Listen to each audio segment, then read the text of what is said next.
Hi, everybody. I'm Kara Sundlin coming to you from the WFSB Plus Streaming Digital Center, bringing you an afternoon update on a very tragic story we have been covering now for some time, and that is the story of Jacqueline Torres-Garcia. She was the 11-year-old girl whose body was found in a 40-gallon plastic container in New Britain, and it was later determined by investigators that her own mother murdered her along with her mother's boyfriend, and the cause of death was extreme starvation.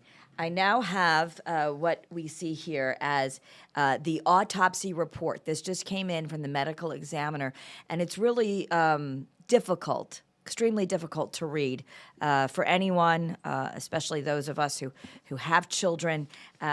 It's awful to read. But I do want to share with you some of the information because it is shedding light on what you're going to be hearing about in the investigations. And it's also something that we have been covering here. And I want to let you know that I have put together with our producers here a 3-part investigative piece that's streaming right now called Little Girl Lost on WFSB Plus, where we go in depth into all of this case and how this little girl was murdered by the people who were supposed to protect her. But just to give you an idea of what this autopsy report says, number 1, the final diagnosis is fatal child abuse with starvation. She had marked emaciation. There was a prominence of a bony skeleton. She had nearly no body fat. Her body weighed only 27 pounds after decomposition, and they say there's a near absence of any fat. Only a single blueberry in her stomach, and they also found amphetamines that were not prescribed to little Jacqueline Mimi Torres in her system. So there was also an odor of ammonia with the wrappings and the contents in this 40-gallon bin, and as you can imagine, they do believe that she might have died about a year prior to her body being found. So there was advanced decomposition. She was still in her clothes, and they note that what types of clothes she was wearing, and for whatever reason, they also found some candy wrappers. It's unexplained why those would be in the plastic drum. As I mentioned, this has been a very, very horrific case to cover. It has received national attention as we have a mother, Carla Garcia, and her former boyfriend, Jonathan Nanita, both accused of her murder. Also, little Mimi's aunt, also charged with cruelty, and police saying that she even took pictures of her being pictures on urination pads where she couldn't move. So now the autopsy report is also showing that she was starved to death rather than beaten to death. There were some earlier investigative interviews suggesting, Carla Garcia, that Jonathan Nanita had thrown her down the stairs or had hurt her in some way. She then changed her story a bit. This autopsy report shows no broken bones. No broken bones at all in the case of Jacqueline Mimi Torres-Garcia.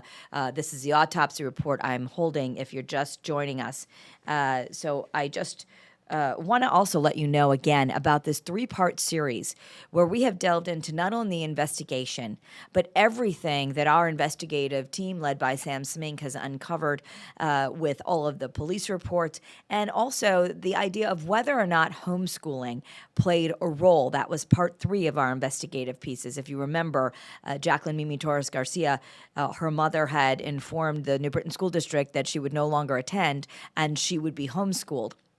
Their DCF was involved in this case, but investigators say the mother went so far as to put a different child on the Zoom call for a wellness check. So I want to show you a little bit of what you're going to see if you decide to delve deeper with us and watch what I think is a very informative piece that we are entitling Little Girl Lost. October 8th, 2025.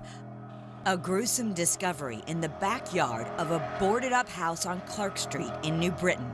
What appeared to be human remains hidden in a plastic container. It's very unsettling and very nerve-wracking. And even worse, the remains believed to be that of a little girl. a memorial would start to grow. It's heartbreaking. It's a little girl. Like, she didn't deserve that. The community left horrified with many questions. Who was this girl? Who was to blame? The night of October 8th, just hours after the remains were found, a large, angry crowd gathered on nearby Tremont Street. Channel 3 captured this exclusive video. Carla Garcia, handcuffed and taken into police custody. You can hear a voice calling out a haunting question. Where's the girl? Where's the girl? Once at New Britain Police Headquarters, a camera in the lobby captures the conversation between Garcia and the officers. The whole family just showed up on Tremont Street. The 25. I pulled over so the officer could get me because they're chasing me with guns. Yeah. So I pulled over. I'm going there. It's my safest spot. They've been chasing me for like a whole hour. These dumbass kids, bro. Like, what'd you do to them? no, what they do to me. Oh, I don't know. Like, Garcia told officers she did not feel safe and wanted to stay there with police. You don't have to leave here, but I just want to make you aware that you're not under arrest. I know I'm not under arrest Okay. because I didn't do nothing. Exactly. Officer. Okay. I just want to make it I'm clear. being honest with you. Okay, thank you. Because if I did, I would tell you. I really don't care. I'm ready for anything. We would like to talk to you. I'm ready to talk. Attention then turned to Carla's children. I have kids. I have 5 kids. 5 kids. All ages? How's the oldest? 12. 12 oldest.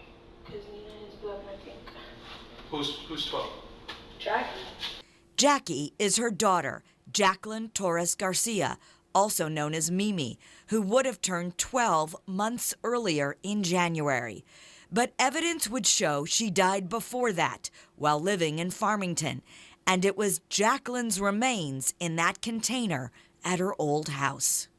On October 13th, only 5 days after this investigation began, officials from multiple agencies, including Farmington and New Britain Police, share some shocking news.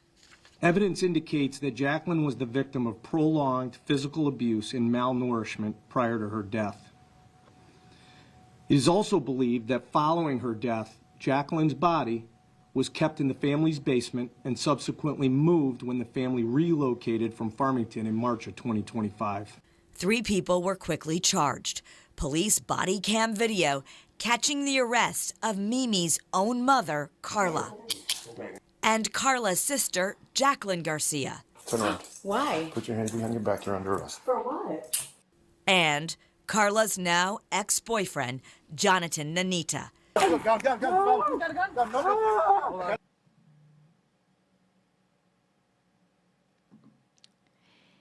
That is our report, Little Girl Lost, and you will find this on WFSB Plus, and you can watch all 3 episodes. That's just a brief moment that we're showing you of episode 1, but it's streaming now. It's called Little Girl Lost. This is a 3-part series that I'm bringing to you with our team, with our investigative reporter Sam Smink, also law enforcers, and our producer in this case, Cindy Liebert, who has worked tirelessly going through the records to put together a very, very amazing series. It's difficult to watch, but if you are interested in true crime, it is gripping, it is horrible, and it is the story of a local girl, and perhaps something that we could all learn from of how to not have this happen again.